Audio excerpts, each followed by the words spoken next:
All right, we're live to the Crooked Spine Show with Dr. Jeff Crippen. He understands through his personal, I want to call it injury or tragedy. Also, he understood how to research. He got chiropractic care with nutrition, how to help people not only with headaches, but his overall life. He has 5 principles we'll talk about from his book he published back in 23.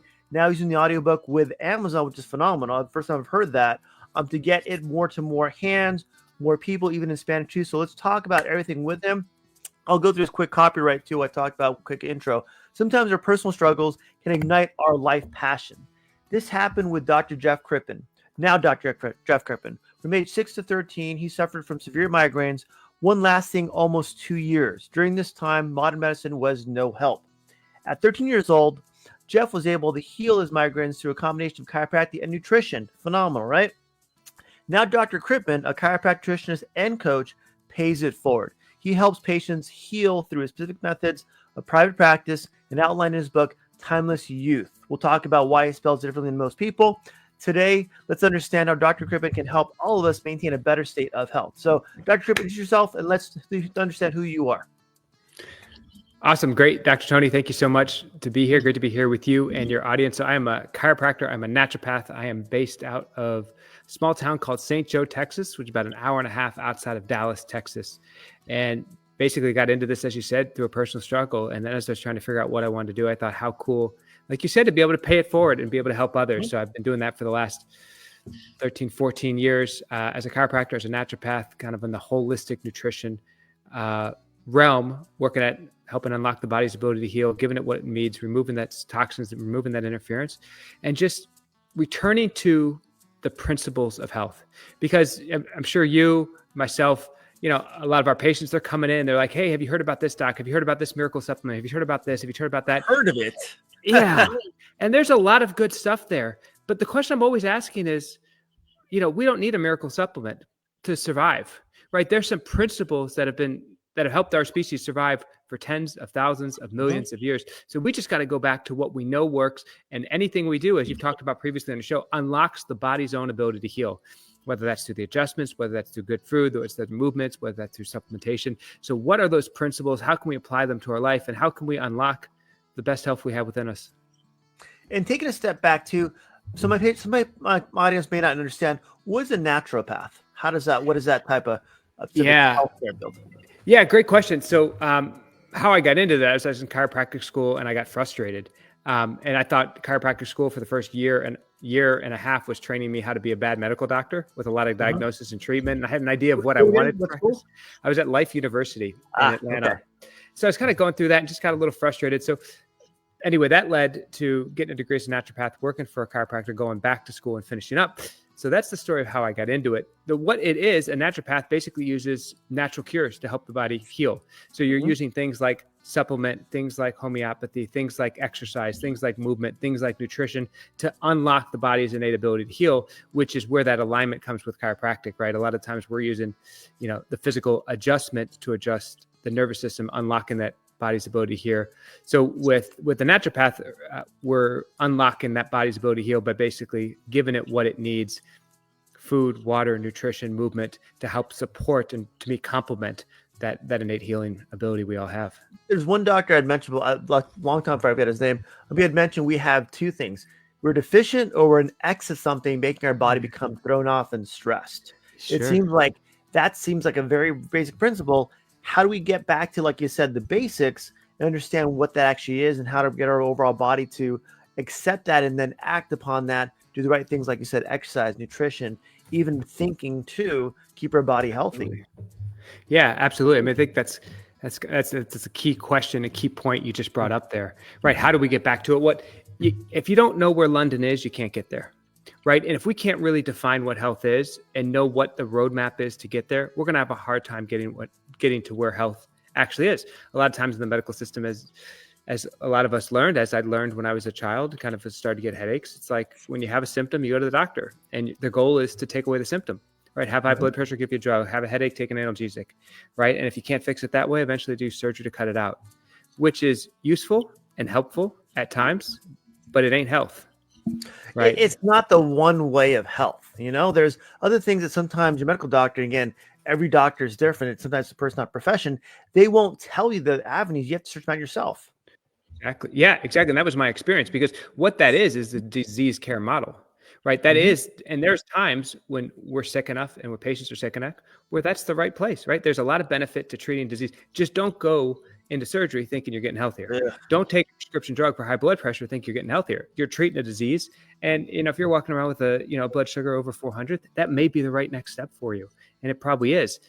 But while you're putting out the fire with the firefighters, you might as well be rebuilding the body with the carpenters. And that's where we come in. It's almost like, I think more people understand too, and maybe just spend my audience is, okay, I have high blood pressure. I have type 2 diabetes, for example. It's a lifestyle issue. I wasn't born this way. How do I reduce the problem causing that symptom versus actually just changing my numbers around? So so my doctor says, good job, you took enough medication, your numbers are down, you're still not healthy, but at least your numbers are better. Exactly. You know? Yeah. What is the criteria we're using? So let's use that high blood sugar. Are you going to change your diet, or are we going to take more metformin? Or are we going to take more insulin? Even if the blood sugar is under control, you eat whatever you want, but you have your pancreas pumping out more insulin and injecting more insulin into your body. You're increasing insulin drives growth, and insulin drives cancer. So even the same person with the same blood sugar levels, there's a way to do it through diet, there's a way to do it through nutrition, and there's a way to do it through a medical approach. And, one of those has side effects, right? And what we do, right, we have things called side benefits. Like, oh, by the way, you'll probably feel better. You'll have more energy. You'll probably sleep better, right? You'll have less joint pain. You'll have better range of motion. Like, you take a step, because the thing is, we're all taking steps somewhere, right? And if we can all, if you imagine 2 points, one is disease, one is health. If our goal is to get away from disease, we can take a step, but it doesn't mean we're going towards health. We're just going away from disease, right? So you can go up, right, left, down, away from disease. But if we want to step towards health, by definition, we're going towards health. And by definition, we're moving away from disease. So we can actually focus less on the problem and more on the solution. And by doing that, if we have our attention and focus on getting healthier, unlocking the body's ability here, by definition, you can't be sick and healthy at the same time. It's helping, I think, as a chiropractor, naturopath, also helping people ask the right questions to not only their medical doctor, but also themselves. Hey, how much do I want to do to change my state of health? What kind of quality of life do I want? At that point, what can take to get there? Do I want to do the work? Yeah. I tell people, hey, if you don't want to do the work, fine, take the medication. Then make sure you have good life insurance. Your family's covered. You have good disability, whatever it is too. At that point, they go, are you serious? Like, no, I'm serious to the point where I can't do the work for you. I only can lead you to water, but I can't make sure you take the right foods, do the exercise, do the routine, not eat junk food all day. I have patients come in with hemorrhoids, 25 years old, from just a poor diet. Yeah. And again, we got colonoscopy done. My own patient story. He's cleared, good, no cancerous polyps and that. Okay, good. This is your chance. Now, what do you want to do?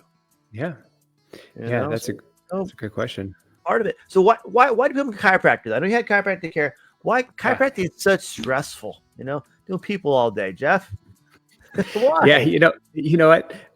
So I'll tell you a funny story. So I was about 6 years old. I started getting some blood work, and I went into this place to have my blood drawn. And you fill out the paperwork, and they slide the plastic thing open, and then slide it closed, and you're sitting down, and it's 7:30 in the morning. Yeah, and there's no one talking to you, and it's like you look, most of the people around you, they look like death warmed over, and this lady calls, Jeff Crippen, you're not, they bring me up, and she goes, son, I know what you're going to be when you grow up. And I was like, ooh, what? And I'm still at the astronaut or professional football player stage in my life. Firefighter. Yeah. Yeah, exactly. She goes, you're going to be a doctor. I said, why? She goes, because I can't read anything that you just wrote down on this piece of paper. So that was the first hint I was going to get into. Into this. Yeah.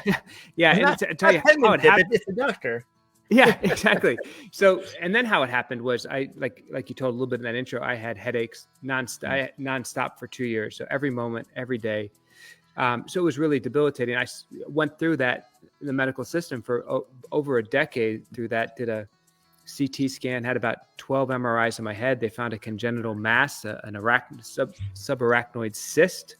in my brain that was kind of growing there for a while. They wanted to make sure that wasn't the cause. I had a surgical consult about brain surgery. I tried a dozen different medication, went through What, classes. 13 years old? How old? Started 5, 6 years old. Yeah, at its worst. Yeah, its worst kind of peaked to kind of 13 to 17, kind of going through that. So I was young and worked with the chiropractor, worked with someone who incorporated whole food nutrition, rebuilt my body, and went from living on the couch, not being able to play sports, struggling to sit through a day of school, to feeling great, getting my life back. And I went to college and then tried to figure out what I wanted to do. And I looked at 13 different majors, including having no major and creating my own major.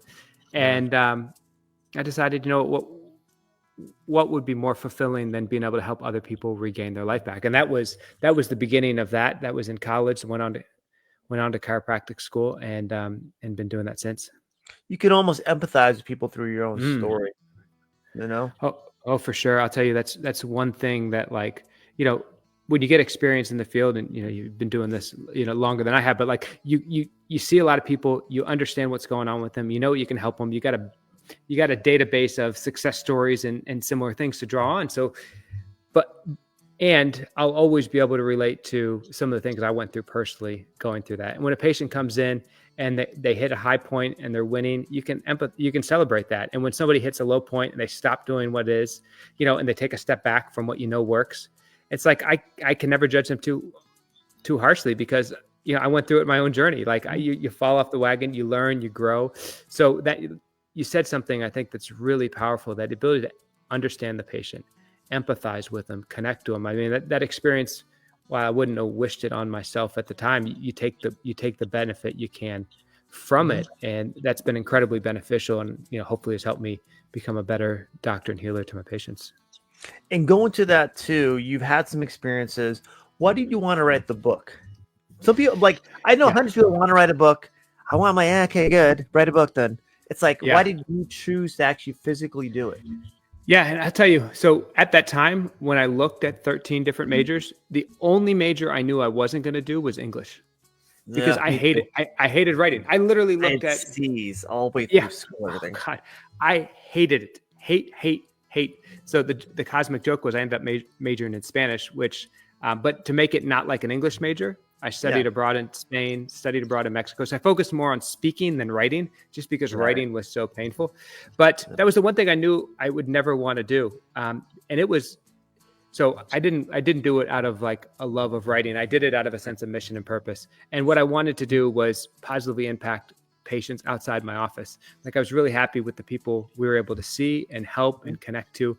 And I just felt drawn to communicate that message of healing, what is health, and the principles of health that I found in that story that can inspire others to a larger audience. So it took me 5 years. It was, nights and weekends, like sitting in the coffee shop, and, just a painful area for me, but you grow a lot through the process. I'm grateful through it, but that's what it was. It was a real kind of sense of purpose and mission. And, now to communicate better to patient practice members, future doctors that work for us, like, here's what we are, here's what we believe in. You kind of plant your flag on, this is kind of our vision of health and wellness of the body. And, if this aligns with what you are, let's go. You make it more of a narrowed focus for one too. So people know, you said, they know who Dr. Jeff Crippen is now and what he stands for. One also. Why did you title it Timeless Youth and spell it that way, youth? Yeah, so it's time. Yeah, for those who haven't seen it, so it's Timeless Youth. On you? Good. Yeah, let's do it right here. So it's Timeless Youth, YOU, little t, little h. And the reason I did that is because what I wrote on the back is all healing begins with you. Like, the number one truth in your health is you. And I kind of worked through those 5 principles, but the 5th one is what I call the golden you principle, right? And in chiropractic, we call it innate intelligence. In Chinese medicine, they might call it that vital energy, that life force. They call it qi. In traditional medicine of India, Ayurveda, they'll call it prana, right? You can look at, it's called consciousness, it's called soul, it's called spirit, but we all have this incredibly powerful, vitalistic energy within us that's responsible for all healing. And that's when I said, whether you're a chiropractor, whether you're looking at it from a naturopath, whether acupuncture, exactly, all any healing modality is doing is unlocking that your ability to heal, or giving the body what it needs, the raw materials to let that factory of healing run. So I really want to emphasize the power of you and your health. And, the best doctor is, not found outside. It's not you. It's not myself. It's not somebody in a white coat. It is the doctor that's within them. So I really want to emphasize that point. So that's kind of how the title came. That's what I tell my patients is you are your best doctor. Yeah. You just don't have the education yet or the knowledge to make yourself able to act on that, to take care of your own health. And like you're doing too with the book and in your own patients too. It's almost, as a chiropractor, as a healthcare practitioner, your first job is to educate, not prescribe, not do surgery. Yeah. And, I think that, and it's been said that the word doctor comes from the root word docere, which means to teach.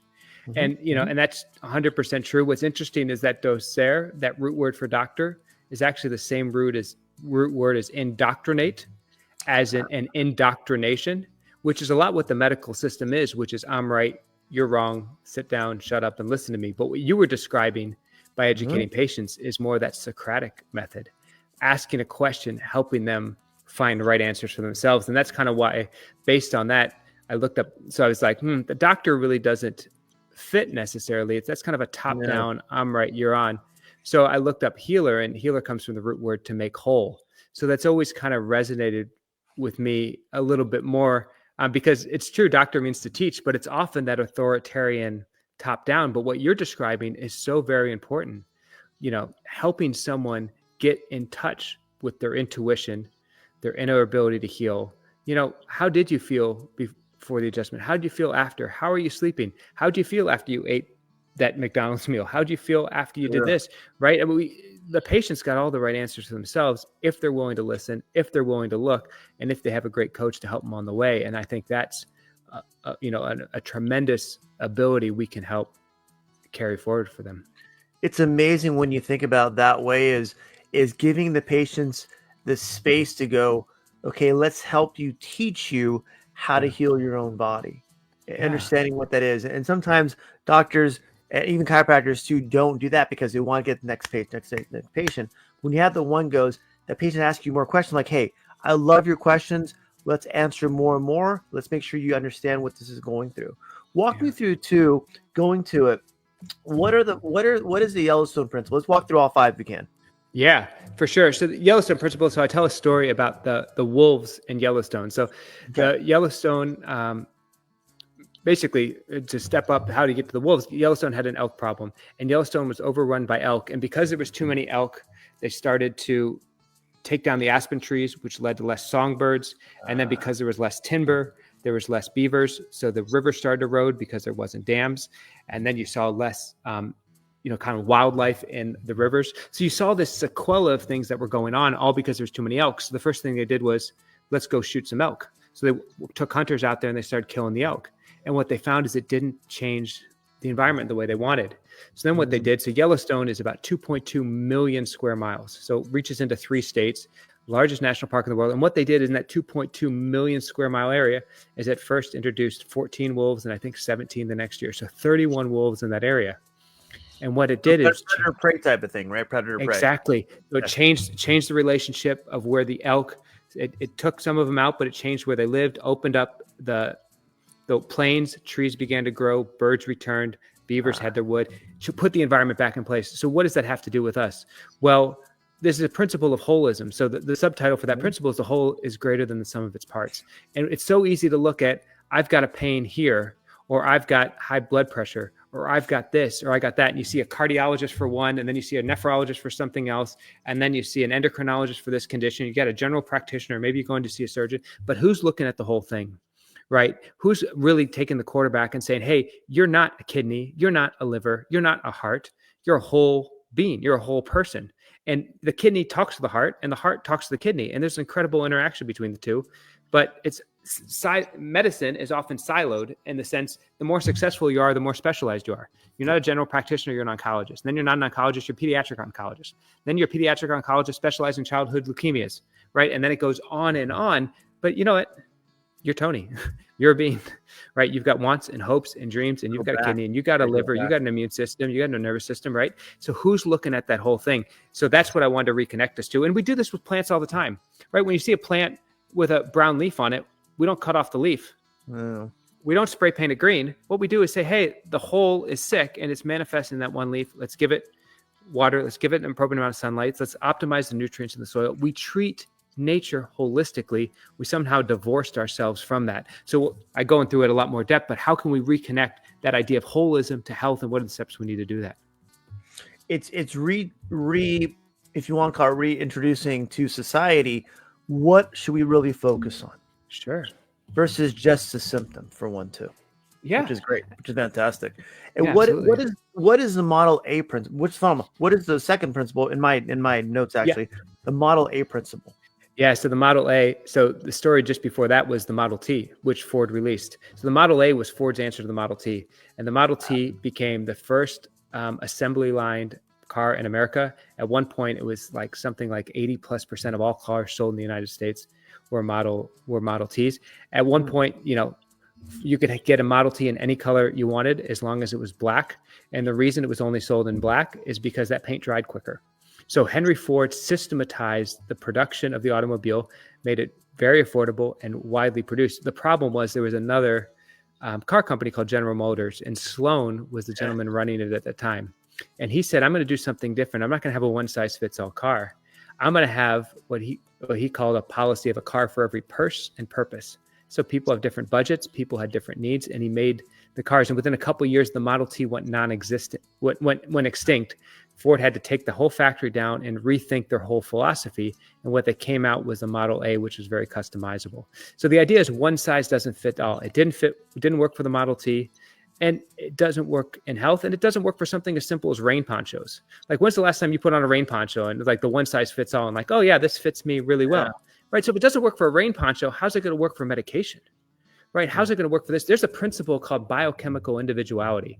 And the gentleman was Roger Williams. He was a biochemist at University of Texas down in Austin. He wrote a book called Biochemical Individuality. He discovered 2 B vitamins, and his brother discovered a third. So this guy has some credentials and has some credibility in the field. And he said, the most important thing I've realized is we're all unique. And what he found is the nutrient requirements can vary up to 100x person to person. So the amount of B vitamins you need versus I can need can vary not by a factor of 100%, or 1,000%, but 10,000% or 100x person to person. And we saw this as a great example during COVID. Some people had, needed more zinc, right?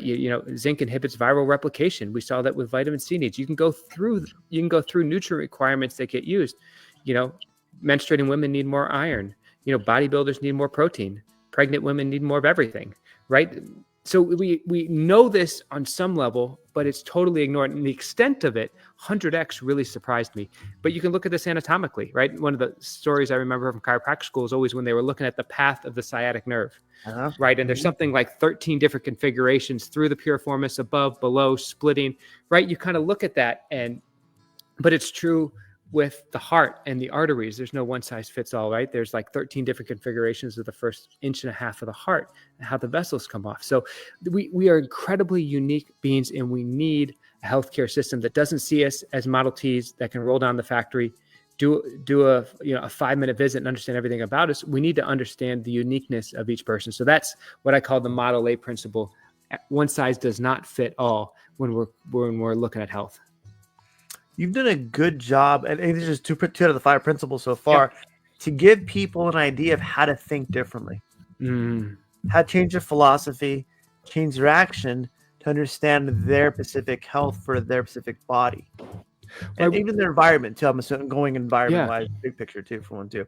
What is the quantum principle, the 3rd principle in my Yeah, and I really appreciate you saying that, because that was actually the intention behind the book. I realized that the biggest issue for health, most people, is they actually didn't understand what health is.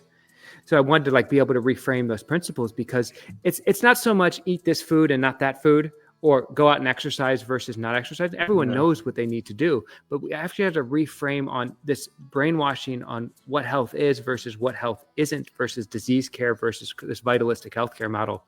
So that's what I was trying to do with the book. So I appreciate you saying that. So Yeah, well, thank you. The quantum principle, this came from a fifth grade science project where you had to make, in fifth grade, I had to make a model of an atom. So I got like a mini basketball and I glued like pennies on there and nickels for the nucleus, for the protons and neutrons, and then I bent coat hangers and glued pennies on there for the electrons. Anyway, the only problem is that's not what the atom looks like, right? The quantum revolution, what it said is, basically, if the nucleus was the size of a mini basketball, the closest electron would be 4 miles away. What they found is the atom is 99.9996% empty space. So actually, if I would have gone to the teacher and brought a project of nothing, like an empty box, and say, here's my atom, that actually would have been a lot less work for me, and actually a more exact replication of what the atom looked like. So the only thing is, obviously, it's not empty, it's full of energy. And these atoms you wouldn't have won first place either, in your science fair. Exactly. Yeah, I don't know what I won, but they certainly would have been accepted. It would have been a lot less work though. But that's what the body's made of, right? This desk I'm on, this computer, it's made out of energy. The organ cells, tissues of the body are made of energy, right? So that's the principle. Is the quantum principle is basically the body runs on energy. And there's been a study, the guy out of Oxford, his name was McClare. He said the body is 100 times more sensitive to electromagnetic frequencies than it is to physical stimuli.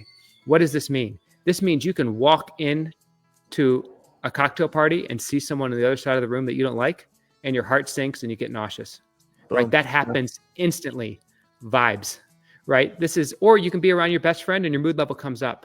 That happens faster than an antidepressant. That happens faster than good foods, right? This energetic thing, and that's the whole placebo effect, right?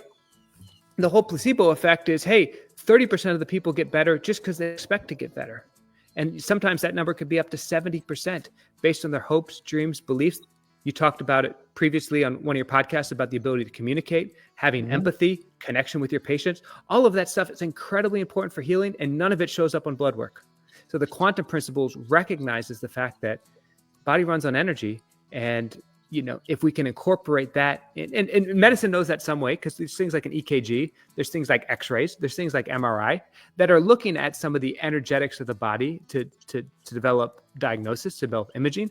You can look at lithotripsy, which is breaking up a kidney stone using ultrasound. So we use this in a very limited way. But I think there's huge kind of blind spots in medicine that are ignoring this principle that if we unlocked it and included it, would really supercharge healing and results for our patients. Well, and I think the problem is the bureaucracy behind medicine maybe controlling what they can and can't do, because they'll say, yeah, that sounds great, but what's it cost? And we're going to make money on that. As an insurance company, as a hospital, as a boss. So the doctor may have good intentions. I want to do this testing. Let's do this other cheaper test first. If it doesn't help, then maybe we'll do that later on. But the problem is, as we know, as chiropractors, even as medical doctors too, anyone in healthcare, the longer you wait to get a proper diagnosis and testing, the longer and the sicker the person might get. So now their problem is even worse than it was. You could have been fixed maybe 4 weeks, 6, 5, 10 weeks ago. Yeah, absolutely. I think that's a great point. There can be some very good intentioned people within the system, as you said, maybe in this podcast or previous one I was listening to. It's like you said, it's not the profession, it's the quality of the person that matters. The issue is that the profession, the medical model, is like a stamp that's jammed down on everyone, and it has a way to stamp out individuality. Now, there is some great medical doctors, there's some great nurses, there's some great surgeons that have broken free from that. But the path of least resistance is to follow what you've been taught and learned. And I agree 100% with what you're saying. If we expand that reality, if we include some of these other ideas, these principles, we can open ourselves to better results, more healing at a lot lower cost, and ultimately happier, healthier patients, which is kind of what we're going for. Which is what we all got into the healthcare field to do, right? Well said. That was like, we want this. We have all these things we have to go through to actually get there.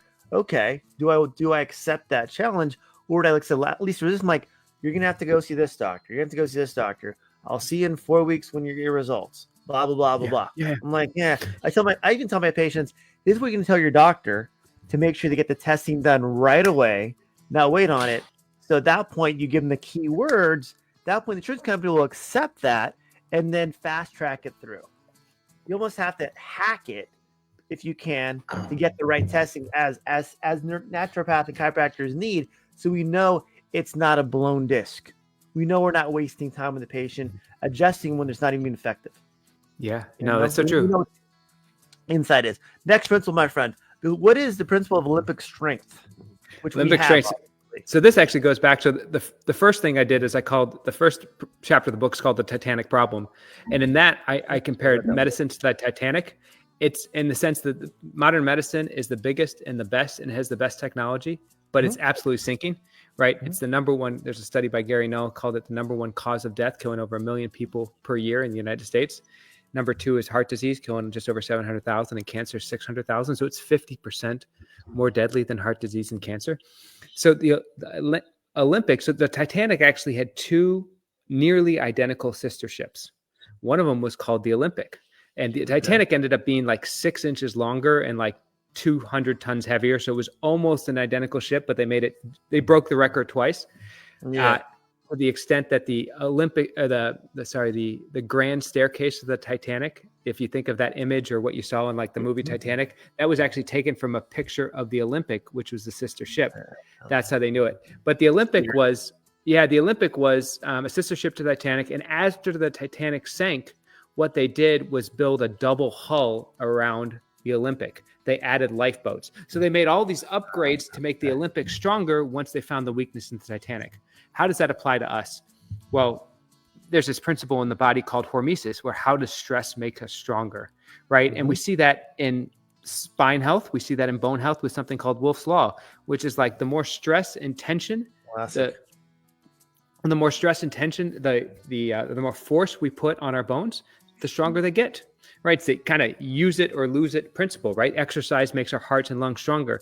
Being exposed to bugs when we're a kid develops a strong, healthy immune system, right? There's this whole idea of this increased allergies of kids living in this hypoallergenic environment, but our immune system, is exposed to bugs and it gets stronger. It learns how to fight them off. So it's this principle of hormesis is the medical term, but how can we use stress to make us stronger? And in addition to that, it's also true in life, right?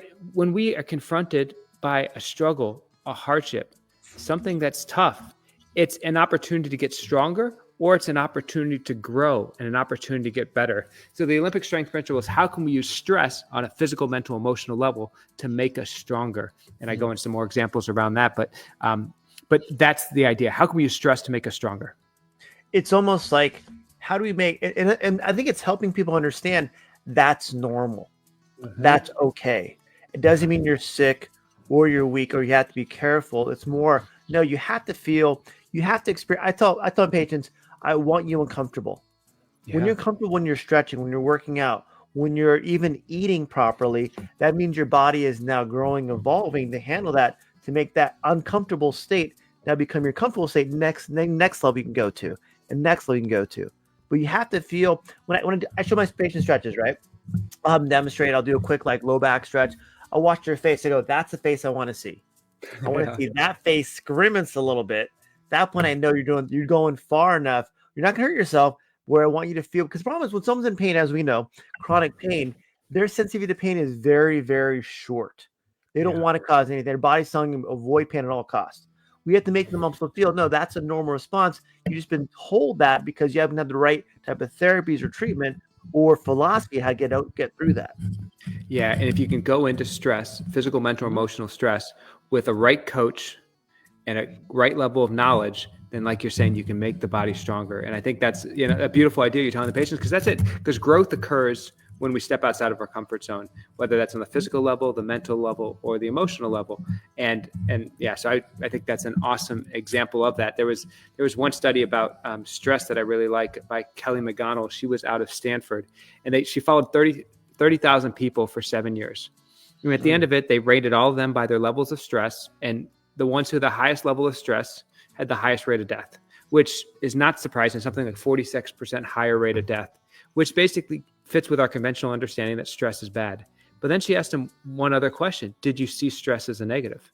Right? What was your perception of stress? Yeah. And what she found is those who had a different mindset around stress, who didn't see it as a negative, actually had lower rates of death than even the people with the lowest levels of stress. So what does that show us? It basically says it's not about the stress, it's our framing, it's our understanding, it's our mindset going into that. And that's, when that example that you just shared is you communicating that to your patients. How can we use that stress with a mindset of growth, with a mindset of let's get healthier, with a mindset of let's get stronger, and we can actually turn stress from a numerical standpoint into from a 46% increased risk of death to, oh, by the way, you're going to be healthier with the highest amount of stress and live longer than those people who are metaphorically sitting on a couch with the lowest levels of stress. And I think once they see that and feel, they go, wow, I got through that.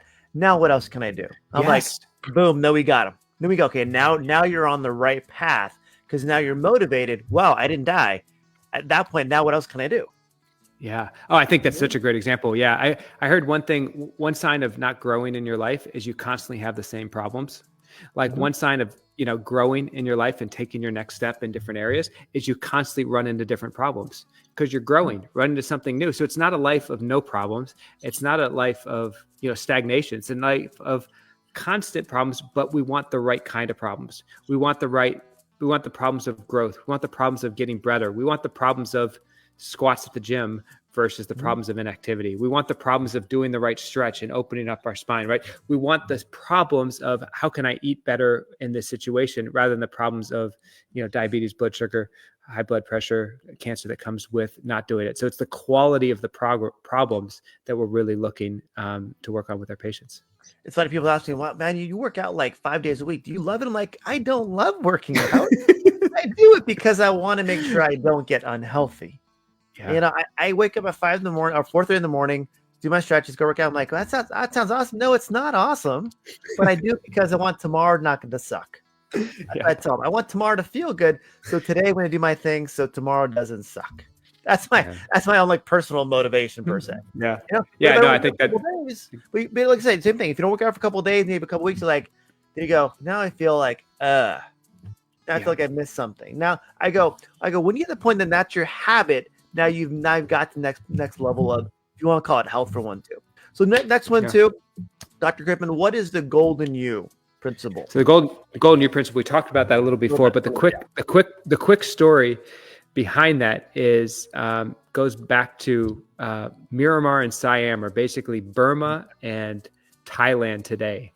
And what they were doing was there was about 130 years, there was something like 11 different wars between these two countries. And what would happen with the Burmese would come in, find all the gold statues, melt them down, and basically steal the gold and run off.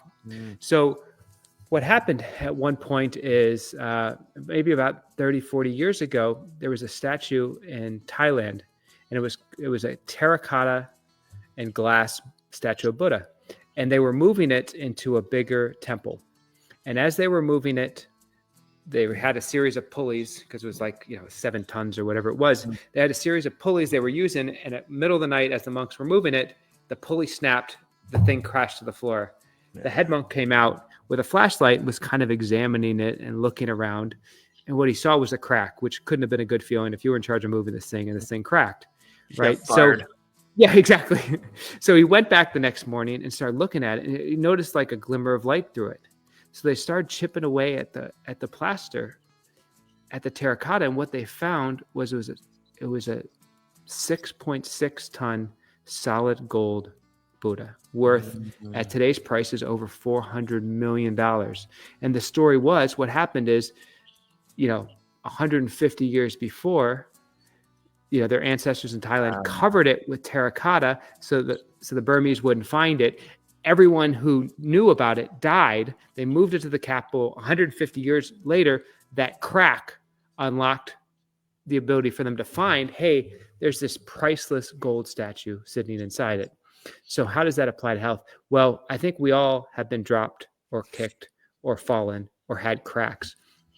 And the question is, are we going to use those to find our inner strength? Are we going to use it to unlock our ability to heal? Are we going to use it, as you mentioned, to grow and become more ourselves, right? And that's the golden you principle. How can we unlock this golden you that's inside each of us?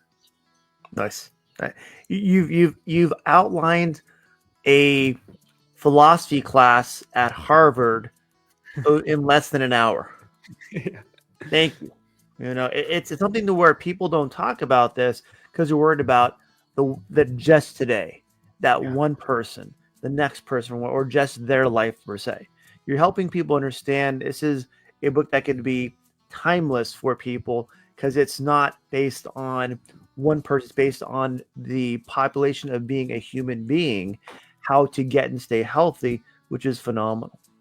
Yeah. Well, thank you. Appreciate you saying that. And that's the other play on the title Timeless Youth is Timeless Mhm. You, right? That there's the timeless principles of health, and there's this timeless you, which is the spiritual you, which is the energetic you, which is the vitalistic. So that was the other point when you said timeless. That's the other part I was playing on with that title, is that the number one truth in your health is you. And it is this timeless energetic essence, the soul, the spirit, whatever word we might use for it.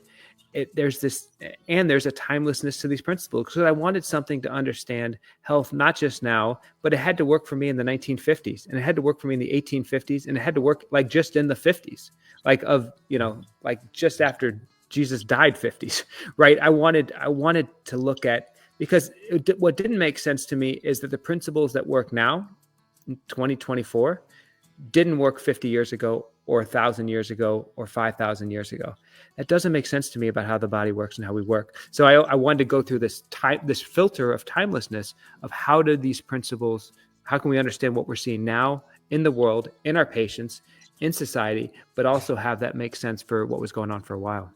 It's almost the human body has not changed in 10,000 years.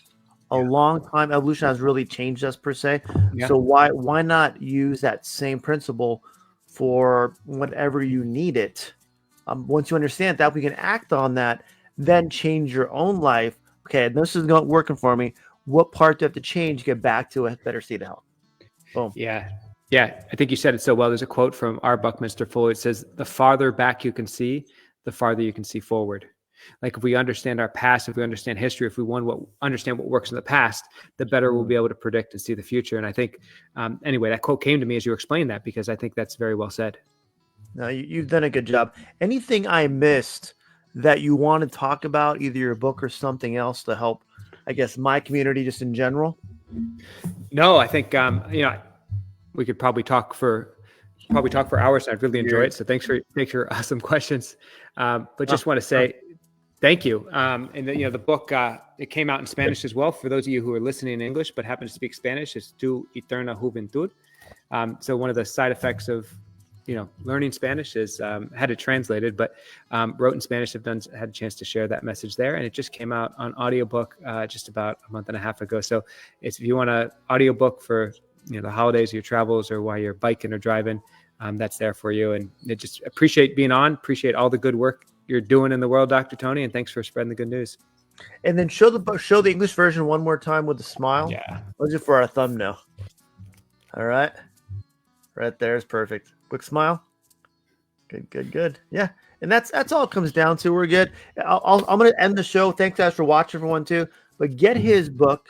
Understand that there's things that I can't spend hours with you, my patients or my audience, where you're going to learn about your health, your body, and your family and friends' bodies, how they work also by one book.